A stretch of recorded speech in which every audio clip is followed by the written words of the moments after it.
നമ്മളൊരു ഊണ് കഴിക്കാനാണ് കയറിയത്. തിരുവോണത്തിൻ്റെ 2 ദിവസം കൂടിയുള്ളൂ.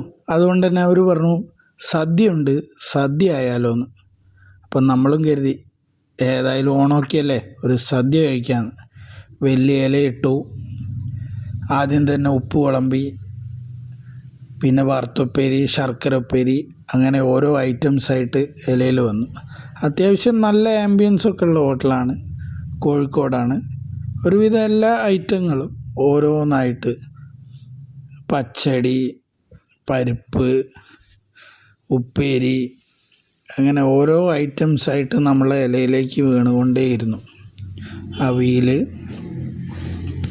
ഐറ്റംസൊക്കെ ഓൾറെഡി അടുത്ത് കൊണ്ടുവച്ചത് കൊണ്ട് തന്നെ അവർ പെട്ടെന്നെല്ലാം തന്നെ വിളമ്പി.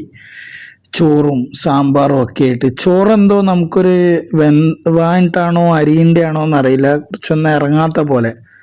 പിന്നെ വെജ് ഓൾറെഡി ഇറങ്ങാനൊരു ബുദ്ധിമുട്ടാണല്ലോ, അതുകൊണ്ട് നമ്മൾ ചിക്കൻ 65 പറഞ്ഞു.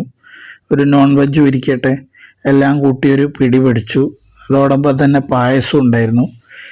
മീൽസ് നമ്മൾ സദ്യ ആക്കുമ്പോൾ നമ്മളൊരു എക്സ്പെക്റ്റ് ചെയ്തതിനേക്കാളും കൂടുതൽ റേറ്റ് ആയിപ്പോയി. ഏകദേശം 280 രൂപ വന്നു.